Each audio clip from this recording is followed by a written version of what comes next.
Hey man, you watching Cold Red with the one and only big homie. My big homie, KD. It's up there and it's up there. Boom!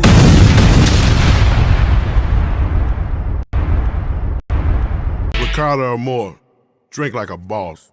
Hey, what up? We in Cold Red. Where there's smoke, there's fire. I'm your host, the Playmaker. Today we got some very, very special guests in the building. We got the few in the building. Slim and Shank, what up? What's happening, man? Hey, man, this is one of them interviews I've been looking forward to. We kept postponing it. We finally getting it done. I'm excited, man. I mean, I'm probably one of y'all biggest fans. So, with that being said, man, I got some in-depth questions. You ready? No doubt. Let's get right to it. Slim and Shank. For the people that don't know about y'all, tell the people a little bit something about you. Been doing music my whole life.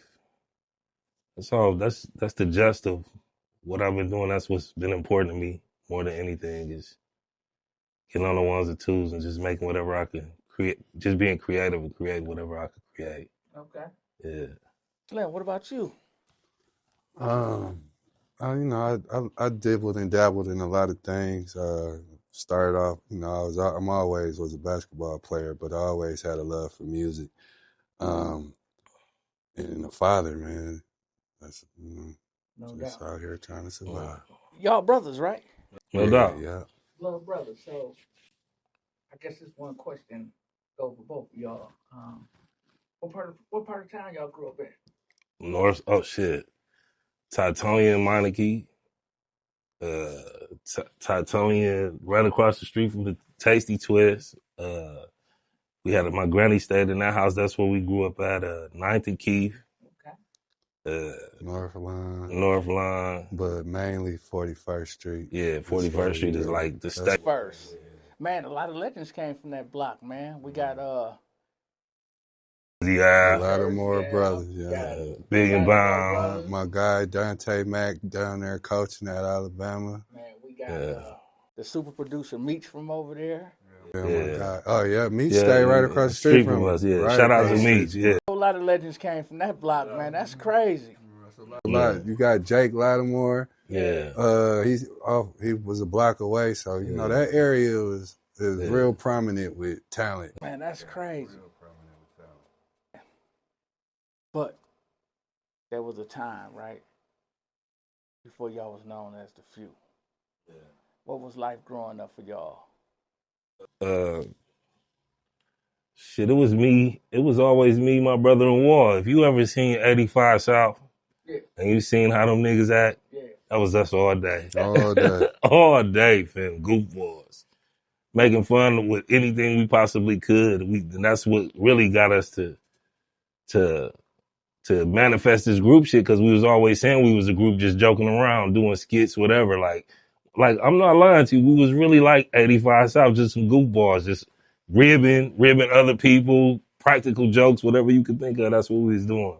Man, I set that pillow there, man, because Wall ain't here. So the pillow. Shout out to Wall, man. Shout out to Wall.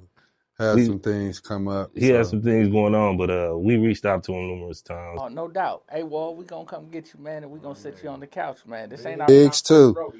Biggs moved. Biggs live in Racine now. Okay. So I called his phone. His shit going straight to voice. That's all right, man. We got the Few in the building. You know. So y'all growing up on 41st. Was that always the block, or can y'all remember when y'all was shorties coming up? Yeah, I can remember when we was shorties coming up. Like certain areas taught us different things. Like when we was on 9th and Keith, that was more of the sports aspect. North Line, that taught us a lot about the gang banging aspect. Yeah. But 41st Street taught us a lot about the brotherhood, and that's where the love for everybody in the neighborhood started with me and bro. Right. Yeah. So you was off in the sports, right, Slim? Yeah, I played a little bit of basketball. Did you? Yeah, he was ranked 5th in the state here in Milwaukee. I want to be modest about it, man. Tell us about that. I played at the legendary Wauwatosa East High School in the 90s. That was probably the most dominant suburb high school in the 90s. Yeah, I graduated from there in 96. I did a little bit of stuff there, but Yeah. What about you, Shank? I was a fuck up till I got introduced to the music, and then that's what it. still was a fuck up after the music too, but yeah.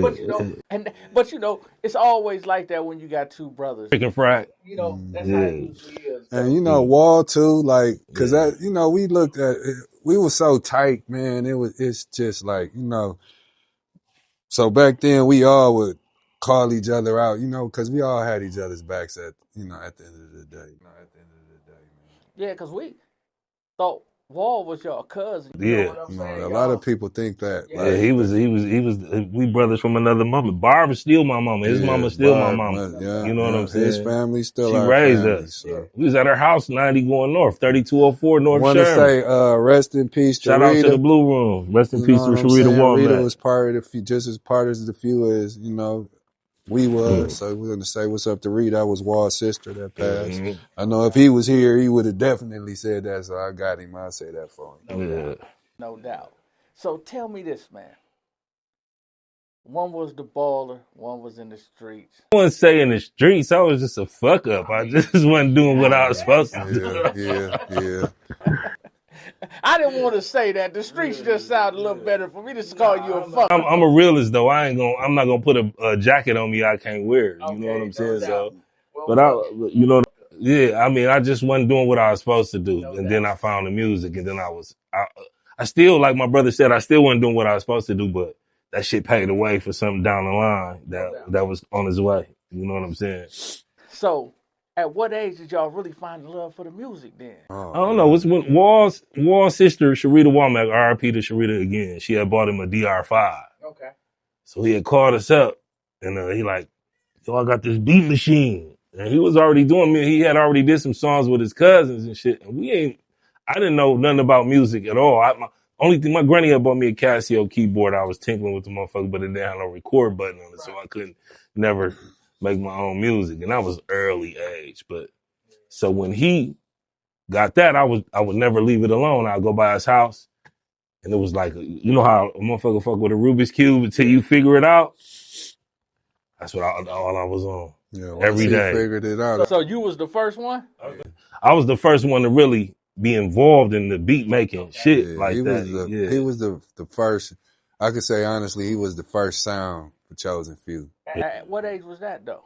Like 14, 13. No, I'm gonna have to say he was in the 7th grade because I was 2 grades. 13. No, I was in the 7th grade. Wall was in the 8th. He was in the 7th. Wall was in the 8th, and I was in the 9th. Okay. So that was probably around like 15, 14, and 13. Yeah. Okay. Excuse me. So you was tinkling when it found the passion, and that brought them into the scope of things, huh? Yeah. We already was doing music. It was hilarious. Wall and Shank. Back then, it was Wall and Bishop.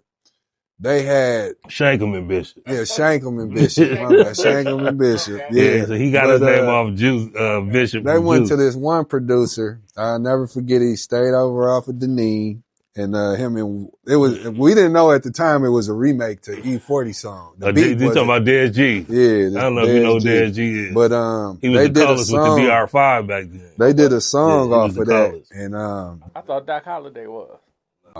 Des G was super cold. I hadn't heard of Doc Holliday back then. We didn't hear him, so we wouldn't know. Shout out to Doc. We fuck with Doc Holliday though. Yeah. No, but basically Wall had the equipment. So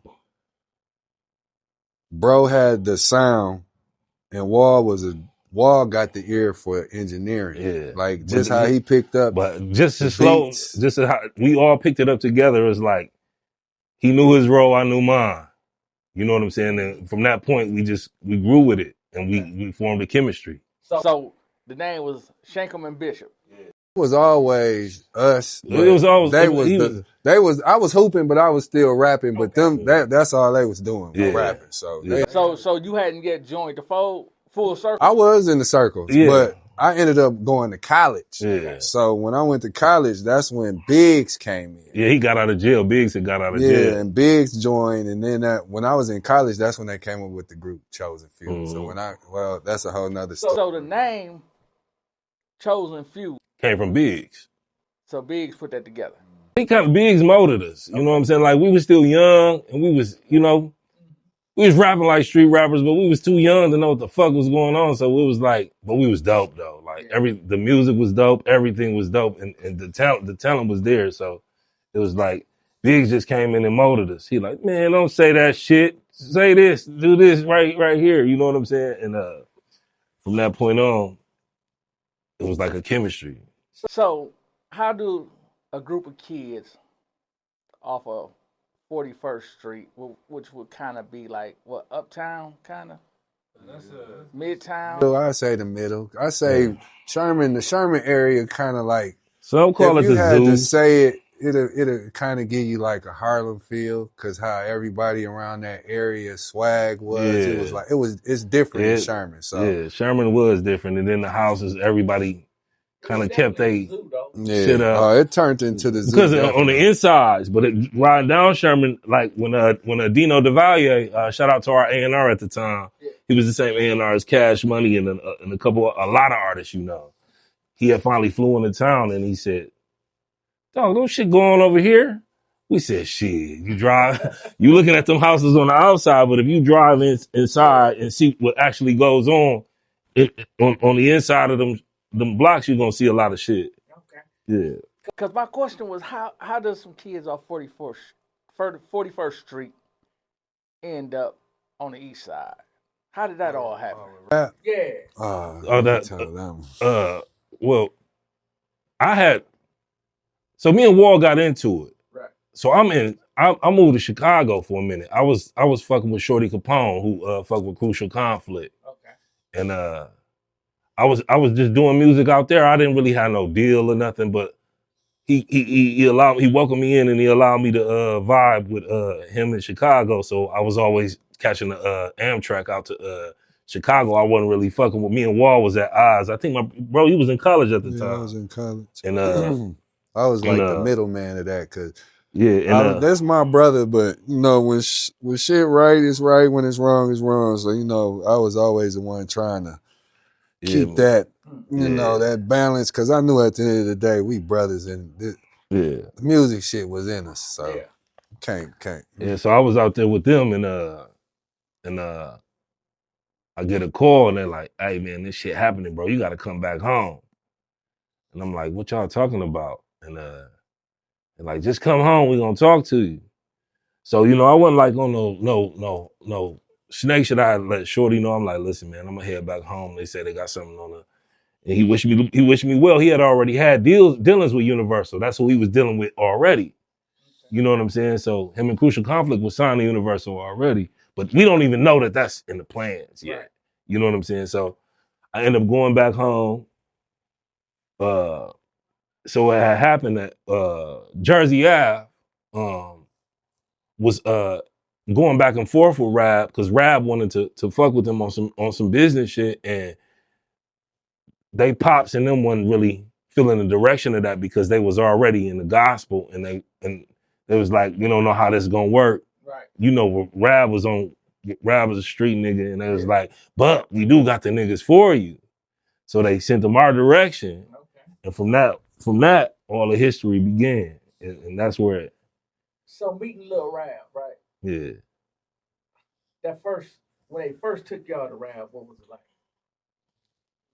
When we first went to Rab, I really can't remember. I do remember him always showing a lot of love. Always. He kind of spoiled us, like keeping it 1,000. To me, it was annoying, because all the niggas who was around him kept saying, the artists, and like, no, just stop saying that shit, man. You remember that shit, bro? That's all we was known for, was the artists. Them rap artists. I mean, but that's what pumped y'all up though. Cause when Rap got y'all, it seemed like the popularity just went crazy. So Universal get a lot of credit for shit that they didn't do, because Rap Rav had paid for the song. Well, see, we got to get into it, but Rav had paid for damn near all of the songs we had did, or we was doing them in the Blue Room at Awal house. Whether it was me, Cobain, Wall doing them, we had already had that was our production team, me, Wall, and Cobain. As far as music, we didn't need nobody else. So we had beats already. Rav was just paying for artists. You know what I'm saying? His money talked, so he could do whatever he wanted to. He could walk in somebody's face and be like, "Hey man," the next thing we know, we on the bus with this nigga like doing a song or what? So who all did y'all work with in the course of that? We work with, man, I'm gonna start it from the beginning. The first people we worked with, we had did a show at the old Mecca with Cash Money and Too Short. We had opened up for them, and I remember we got back because Rav had a whole house built into a studio.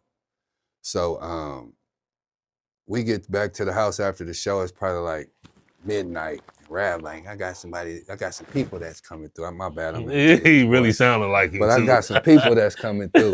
You know what I'm saying? So we You sitting got to back do the Rav voice one. we sitting back not knowing, what's Right. going on at first, but then we start catching on because the house just started getting more and more packed with people. So I think somebody from Cash Money coming here. So make a long story short, Lil Wayne and Baby came to the house.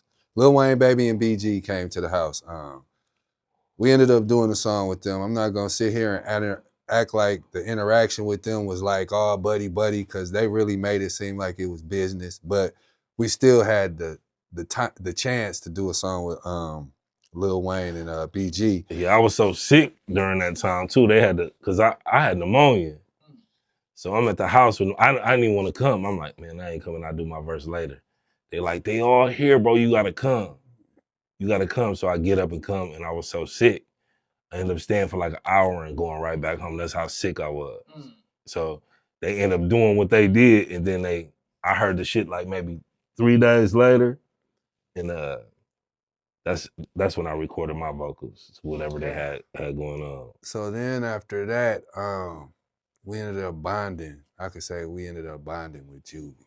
Like, we bonded with Juvie because BG had used a verse that he had used on somebody else's shit as well. He had used it on Lil Derek and them shit, a verse that he had used on that shit. And I don't know if you know who Lil Derek is, but he's a nigga from he was the sixth hot boy or the fifth hot boy, one of them. Yeah. some shit that he had used for them. So he ran off with the 10 G's and Rabbit paid. we ended up doing Rab ended up plugging the Juvenile thing. We didn't even know what was going on. He just told us that it's gonna be a tour bus pulling up in front of y'all studio. Just be ready. The studio was on Sherman and Howard. So the 2 tour buses pull up in front of the house. We go outside. Juvenile get off the bus, and that's how Break Bread started. We ended up getting on the bus. Kurt already had the beat. Rest in peace, Kurt Cobain, one of our producers. But he had the beat already, so that's like I want to iterate. That's like a year timeline though, from the song with all 3 of them to the time that we meet Juvie again. So how did y'all find out that he had recycled the verse? Huh? How did y'all find out that BG had recycled the verse? we heard it. We heard it. We actually heard it. Before y'all dropped y'all? We was about to, but we heard the verse. And I could go back to that because I actually, when we did the show with Juvie, it was at the Matrix, and Cash Money was with him. And I remember bumping into Baby and saying like, and Baby was like, that's business, man, that's business. Because our A&R at the time, Dino was with us. And Dino was A&R. Dino was their A&R too. A&R. Yeah, so you know what I'm saying? when I asked him, he was like, it's business. So it kind of made me feel like, you know what? I didn't, that kind of rubbed me the wrong way. The spotlight, you got the spotlight, it's all yours. But at the end of the day, that was kind of foul business. So I think Rab kind of took that personal, and he created a nice little friendship with Juvie, which ended up we creating a nice friendship with Juvie. One of his favorite things to say was, I'm finna do something. And then he'd do something. Yeah, Juvie seemed like the one that you can communicate with the most out of all of them. Juvie was the realest, man. Like, so when we first did Break Bread at the time, it was 2 tour buses. Juvie was on one, his entourage was on the other. But we didn't know at the time we was on the bus with Young Buck. Young Buck was on the same bus as us. So we ended up hanging out with Young Buck on the bus, but we ended up all going to the studio in Chicago and making Break Bread. We went to CRC in Chicago. Yeah, so we ended up doing the Break Bread with Juvie, and that night I cannot remember the name. Was it the Millennium? It was a bar on Water Street. It probably was the Millennium. And we ended up going there that night with Juvenile and everybody, and we gave them the song like right away because they ended up mixing and mastering the song in Chicago. So we ended up giving them the song, and from there it kind of started taking off. And after Juvie, who else we worked with? Too Short and Devin the Dude. That was a rap project. And then me and bro was fortunate enough to work with Static Major. Yeah, Louisville. Shit that I want to reiterate on too. That Juvie song was #1 in New Orleans for a long time before it was that Break Bread, because he was dissing Baby on the song. Okay. He was dissing Baby. The song was called Break Bread because he had just broke up with Cash Money because he found out that Baby wasn't paying him his money. So he really bust a chess move. It was like, shit, I could use this group to do another song, and he shitted on Baby. He said, he said, why you walking spook? Ain't no need to be scared. Break bread. Break bread. Baby, get that stupid shit up out of your head. Break bread. Break bread. Dog, you know us ghetto niggas need to be paid. Break bread. Break bread. Chosen Few and Juvie in this bitch. You heard what I said, because he had just left. Yeah. So we caught him at a super vulnerable time, and he was ready to attack anyway. So it was perfect timing for us. I mean, it's kind of crazy that it almost seemed like a perfect storm was happening, man. It was horrible the the way chain of the events. Like, it seemed like it was just meant to be. Like, we actually did 2 songs with Juvenile.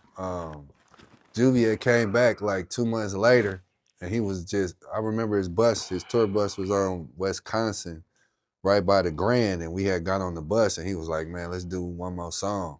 I think it was supposed to go on like a soundtrack or something, so we ended up doing 2 songs with Juvenile back then, but Break Bread was the one that everybody ended up hearing.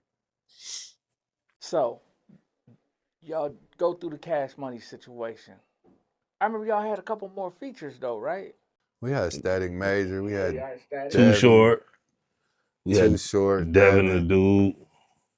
Juvie, Lil Wayne, and BG. I mean, y'all had made it. It was touring. We did some touring stuff. Yeah, Brad was busting them. And what's so crazy is like Universal really got credit for that. Brad paid for all of that.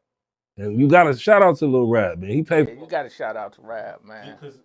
He paid for all of that. Rab had a vision, man. And it was just an unfortunate time because shit was going bad his way too, to where shit. And that's what the next question, with all this happening, what happened? Because it's just like, I mean, it was like evident that he was about to get indicted. You know what I'm saying? And I really don't like to speak on this shit like that but everything that happened already. You know what I'm saying? And like, he'd be out of town and motherfuckers pull him over, go on this shit, and police take his money, let him go. Your days is numbered, buddy. Yeah. You know what I'm saying? And he still was trying to pull it off. He still had hope. And we like, damn. I'm kind of fucking heartbroken because I'm like, we gonna put all this fucking energy into this shit. What the fuck we gonna do now? But it didn't have to stop because y'all had Dino, y'all had Steve LaBelle. We didn't have them yet. Yeah, we did. We had Dino and Steve LaBelle when that went down. We was with Steve in Cleveland. When Rab got indicted, we was in Cleveland with That's why we were making them plays, because Rab was about to get indicted. That's the only reason we went with Universal. Oh, so Universal was a force move. Well, it was a force move. It most definitely was. I don't know if he remember or not, but that was a force move. We didn't go to Universal because we were supposed to be Peekaboo Records.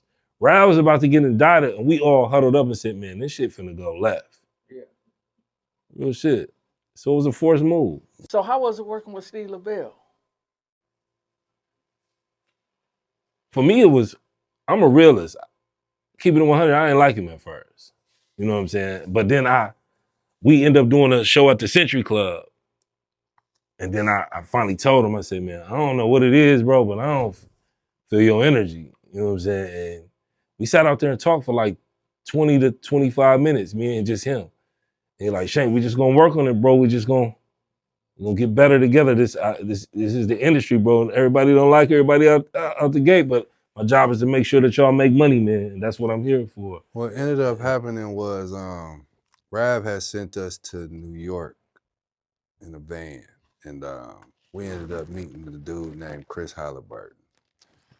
Chris Halliburton was like the dude that he did a lot of work for, like Bone at the time. He did a lot of work for a lot of New York rapper artists. So he had introduced us to Chris, and Chris had felt the liking for us like right away. So we stayed in New York probably for like 2 weeks, just slumming it out, just trying to get somebody to, you know, grab onto the Chosen Few Yeah, we was sound. was we in the Bronx? Where No, was we was at? in Teaneck, New Jersey. So we ended up meeting. So after we left New York, we didn't hear from Rap for a minute. Yeah, Like, we we didn't stuck. hear from Rap for a minute. And now Chris is calling us like, look, I got these people right now that want to, you know, sit down, talk to y'all. So I remember the first person he called us with was this label from London called Swing Records. I'll never forget that. And when, you know, Milwaukee minded, young, we like, oh man, Swing Records, don't nobody know what the hell Swing Records here. We can't go out and say we signed a Swing Record. Yeah. So he understood that. So about a week later, Chris called us and was like, Universal Records is liking y'all. And we like, get the, you know, at this time, Cash Money had just signed. I think Nelly had just signed. So we like, get out of here. We understood that. He's like, but look, the timing is short. Y'all have to come to Chicago this weekend, right? So we ended up going to Chicago that weekend. It was Dino and the president of AR was a lady. And Steve Lobel. No, Steve was for us. I'm talking about for Universal. Oh, okay. So it was the lady and her. So when we got to Chicago, Chris had Steve waiting there for us. This is our first time meeting Steve now in Chicago. Steve's telling us like, I'm getting y'all this deal. This is going to happen. This is who I am. You know, he showed us a little portfolio and stuff. So now we catching on. Because, you know, Steve is like a Jewish dude. So when we first heard him say nigga, we like, yeah, that's you know what I'm saying. But, like, what the fuck is you? After we seen him being around everybody and saying this, it was respected. Fat Joe, all of this. So we like, oh, he plugged. So he let us know, like, y'all getting this deal. Steve Lobel remind me of Dutch Schultz from you know what movie I'm talking about with Lawrence Fishburne. So that was the energy I got from him. So it just made me standoffish towards him, like, oh. But that was just New York. Yeah, New York, and that was real New York. Was the way. You know, Steve's best friend was Jam Master Jay, so he picked up on a lot of game from Jam. So we get to Chicago, and they ended up telling us that Crucial Conflict ended up taking our time at the studio we were supposed to perform for them at. That was Bone. No, it was Crucial Conflict. Steve wasn't there for Bone. Crucial Conflict was there. I remember this. So they told us Crucial Conflict was there. So they ended up taking all of the time. So Steve came to us and was like, we felt like it was a waste of a trip because they made it seem like basically we sat down with them and then after dinner, it was like it was over. And Steve's like, nah, watch this. So he go tell them, look, they're going to perform in your hotel room. They're like, what? They like, yeah, they gonna perform for y'all in your hotel room. They had a 2-bed, small hotel room. So we ended up going back to the hotel room, bounced on the beds for probably about 10 minutes, doing hype. The energy was there. Oh yeah, we did do that. And she was like, and I remember Dino and I think her name was Jocelyn. She was like, y'all gotta come to New York. So get y'all stuff together in 2 weeks. We flying y'all out to New York. So it happened so fast. We like, what? Now we still ain't heard from Rab. Rab don't know none of this is going on. So we get back to Milwaukee now. We kind of excited. You know, we like, oh, we got this thing with Universal, you know. So we ended up flying out to New York. Steve had the plug with I can't think of the clothing line, dude, but he ended up getting us plenty clothes when we got He had there. it with Nelly shit. So we ended up performing for them in this big time studio in New York. It was everybody from Universal, marketing, promotion, all of the A&Rs. They are all in this room. So we ended up rocking it. They offered us the deal right after we performed. Like, we want to sign y'all right away. Steve's like, no, we got to talk, you know. So we ended up going out to dinner and talking about it, and came home, had our lawyers look at the paperwork. And once the lawyers was like, it's valid, we like, yeah, We had a take that deal. 6 year $1 million deal on the table. Every year, $1 million deal on the table. So, where did the backdoor conversation come in at? What do you mean? With rap, no, because rap. Okay, so we in New York. The deal that we got, it was 6 songs that we had, but 4 of them we did at Rap Studio. And Rab, you know, like Break Bread, yeah, that's a song with Juvenile. So Rab actually had, you know, he was right. So he was telling them like, look, I did all this and that. I at least should get a percentage or something out of this. General manager, yeah. Like, so they ended up negotiating, and you know, Rab ended up getting in on the deal. So it wasn't like a Cash Money Universal but that's deal. not. But listen, right? It was the whole setup of this was because he was about to get indicted. Yeah, I don't want. We did bust these moves, but we would have never bust these moves if he wasn't finna get indicted. Like, that was the rumor going around. Everybody knew it. You know what I'm saying? But so I get it wasn't a back door. It was a protect what you done already invested in, and we put him in the equation as well. Of course, we know that, but the streets, you know what I'm saying? Because they don't. You got to understand, when motherfuckers sitting in the stands and they not on the field, they don't know the plays. Yeah. All they see is him over here, y'all over there. Right. Everybody know what's going on with Dog, but they steady see y'all moving. Right. So, and that was kind of like the plan, you know, because we was separated from his street life. We made him GM of the project for what he put in. You know what I'm saying? He was not CEO, but general manager of the project. So the deal goes down.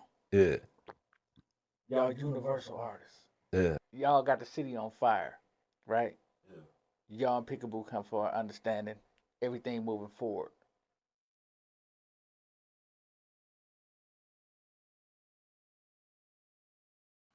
The indictment was a big part of us losing the deal. With Universal, because they didn't want the trouble? Well, like I said, he still had some in our deal. So it wasn't like no small thing. Like, I remember Dino calling us. Like, it was probably like 2 days after it happened, and Dino called us because Dino loved us. Like, he thought we was going to be the next big thing. So the call he called us was basically saying, like, look, they came here. They listened to y'all album. Who? The FBI. The feds came? He said they came here. They listened to y'all album. They was trying to see if y'all implemented it at all. You know what I'm saying? And we, you know, we never spoke up on that situation because that wasn't our business to speak up on. But he was like, and at the time, you got to understand, A&Rs was doing a lot of dirty work under the table. This is now when they're starting to get paid from, you know, pay to play, all of this stuff. So I think it kind of put a fear in him, like, it's too close. Because they got an extra budget off Rap. You got to think about it. If he paid for all of these songs, they done got an extra budget off of him because they don't know about these songs. They just tell them they got a hot artist. So the A&R is basically getting more money, and that's how the shit works. Oh, that's crazy. Okay. Yeah. So the deal comes to an end? It was a lot. So it's a lot of more that happened that we let bygones be gone. Steve wasn't letting it die. Because Steve was like, no matter what, y'all still signed, so I'm going to do what I got to do. So wherever Bone performed, he made sure. Because the budget was still in place then. No, not really. Now we probably coming out because we probably was paying out our own pocket for some of the stuff now. You know what I'm saying? But we didn't have the universal machine like how we had it when we was doing like the Cash Money Twister tour and all the Too Short and all of that stuff. That was all universal. The touring with Too Short and it was Cash Money, us, and Twister. That was a universal tour. Like that was something that they had set up for us to promote. But man, losing the deal, I could honestly say that played a big part in it. Man, kind of heartbreaking, ain't it? I mean, because Dino had dreams of y'all being the next. He knew that y'all had it. It was something special about y'all. That's the thing. You know? Like we really actually had people who had actually stamped in the game. Like I remember being in the studio and Sticky Fingers from Onyx was next door. We shared the same studio. And I remember Fredro Starr accidentally walked in our studio, but he had heard some music. And I remember him going to get his guys and bringing them in there, like, check them out. And these niggas got songs. Niggas, they was like, these niggas got songs. They not just rapping, they got songs. Yeah, so we ended up getting a nice following in New York at that time. Like Steve knew a lot of people, so a lot of people that Steve knew, once they heard the music, it was like, oh yeah. And that's my next question. Like, on y'all rise, right? Name 5 strong relationships with industry artists that y'all made. I could say Juvenile. I could say for me and my bro, because me and my bro did a song with Static Major. I could say that relationship was a good relationship. I mean, we was on the verge of having a super dope relationship with Snoop Dogg. This shit went.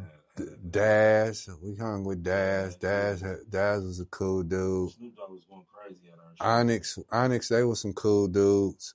Sticky Fingers was a real cool dude. Like we ended up bonding with Sticky because every morning we'll meet in the hallway, and the Hennessy was there, and the smoke was there. We bonded.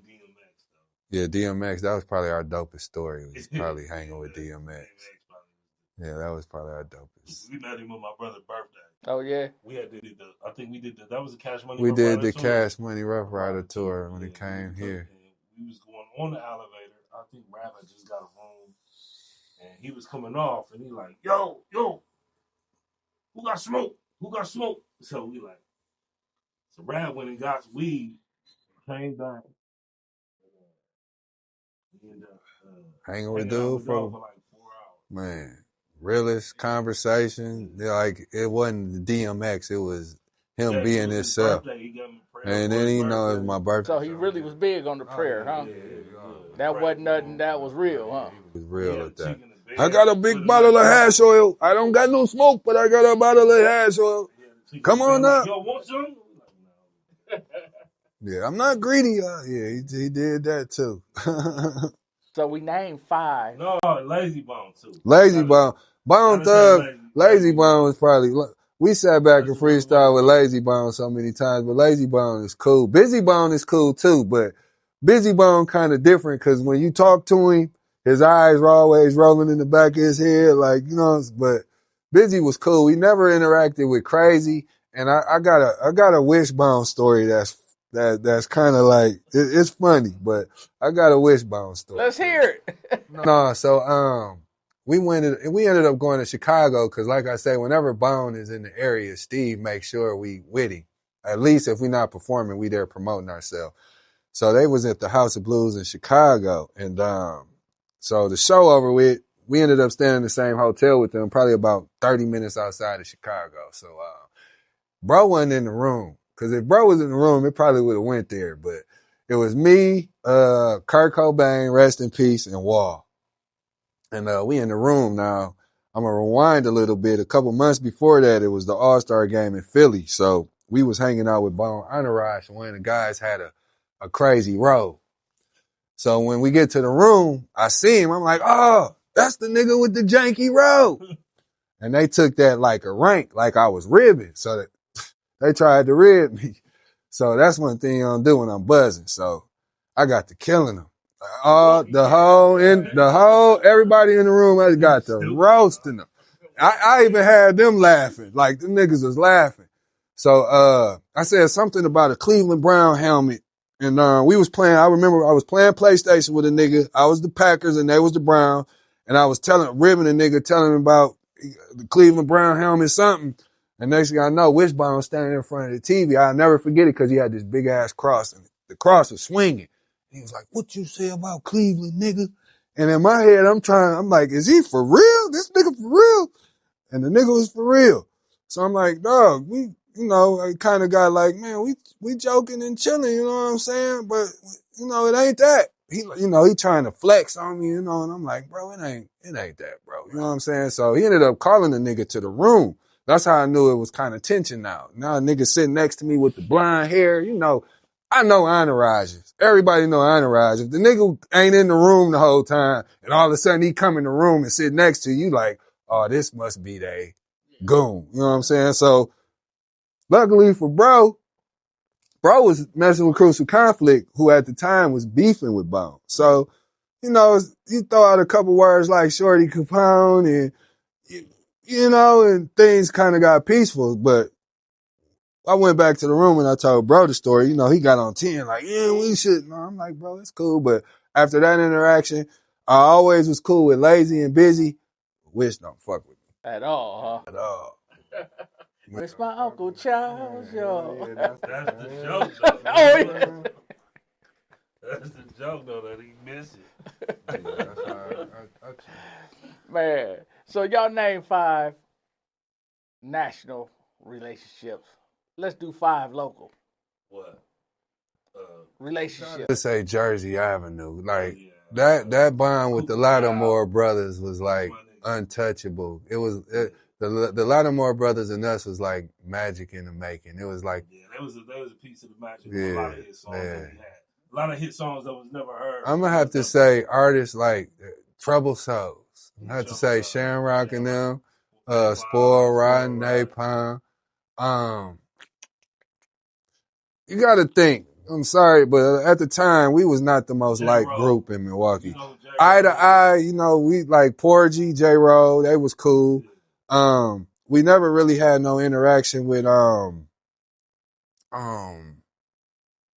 Cuckoo and them. I mean, I fuck with Cuckoo hard. Now, but back then, it wasn't really like, no, let's do a song together type thing. Interesting. Rap wanted to put Cuckoo in the group at the time. These is like untold stories that don't nobody know about. Mm-hmm. So you show up to the studio, and you like, rap like, I'm feeling pretty. This is how he sound. I'm feeling pretty with the grill. Like, no, you not. And then he already had the project song out. It was on the verge of popping.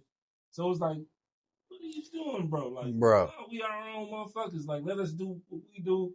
He do what he do. But at the same, it wasn't really no hating or nothing. It was just like, this is a fugazi move. You know what I'm saying? Like, yeah, I can see why y'all felt that way. Yeah. So, after all the few have been through, right? It brings us right here, right now, today. Yeah. What's next? Man, I'm doper than I ever been. So what's next? I'm just waiting for the gate to open. I just gotta open the gate. That's all. Once I open the gate, it's a wrap.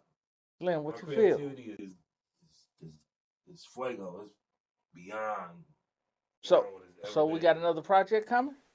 Yeah, we should have something soon. I definitely don't want to do that. But y'all recording now? Yeah. Tuning and everything else. But you got to think it's a lot of music that we got that ain't nobody heard too. So now I'm about to start like slowly releasing some of the songs that can, like it don't got no time. You want to redo every motherfucking thing. I don't want to. I ain't even saying redo. I'm just saying. I don't even want to touch none of that shit. I'm like, man. So once it's done.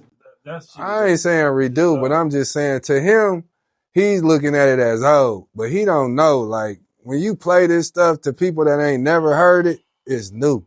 Yeah, which is cool. Play the shit, but I don't want to redo nothing. Nah, I ain't redoing it. It's only one song that we came to agreement that I redo, and that's coming soon. I don't want to speak on it. Okay, so we got a new projects in the work. Yeah. Y'all bringing the whole group back together. Biggs, Wall. It's just gonna be me and bro. It's gonna be me and bro. I'll probably do some EPs. I'll probably reach out.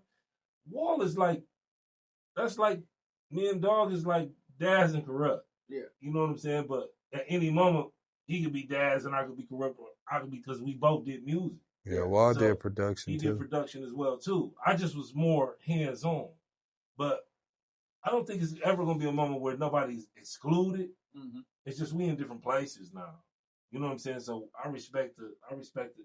If I'm saying come on and you saying no, I got this shit going on over here, then I respect it. You know what I'm saying? I'm not forcing nothing. I'm not putting a nigga in the headlights to come. But you know that the door is always open. We just them type of brothers. Yeah. Yeah, I done been y'all family. We done fought in the studios. I done poured liquor in his face. He done punched me in my face. Like, that's my other brother. Yeah. You know what I'm saying? At the end of the day, the new album is coming. Yeah. The new project, solo project, group projects. Me and bro most definitely gonna do something. I'm gonna do an EP. I'm really on the EPs right now because I think if you do 5 dope songs that you got your hands on strong, that you want to do visuals for, then now your EP is a book. You got chapters instead of an album, which is cool because then you can always just promote shit. You know what I'm saying? With they got AI and all different type of shit to where you can shoot your album filler videos for or whatever. If you want to just drop a single, and then it might turn into something, you turn it into something else. You never know now because Milwaukee is so fickle because they like the weirdest shit to me. You know what I'm saying? Like the shit I like, Milwaukee don't never. You know what I'm saying? So it's like at the same time, I was a T.I. fan, there was a Boosie fan. Yeah. You know what I'm saying? It's like, and that don't go as far as it should or resonate with some people. So, you know what I'm saying? I get it. So, if the people want to catch up with y'all, do y'all have any kind of social media that they can catch up with the few with? Yeah, I got a social media for me and bro. It's called YouTube Slim and Shank. We got a YouTube Chosen Few channel, but I'm gonna probably change that up a little bit. But that's all I got right now. Yeah, and I'm building a site right now as we speak. So shoot, I'm gonna connect with you and So I guess when we do our part 2. Oh yeah, it's coming. It's most definitely coming. This was we appreciate you for acknowledging the fact that we existed. You know man. That's a lot. Yeah, because like we got blackballed. Ain't never heard or knew. No, man. I mean, that was a big part of Milwaukee history. I mean, Break Bread, the song we did with Juvenile, I don't know if people remember, but V100 had Battle of the Jams.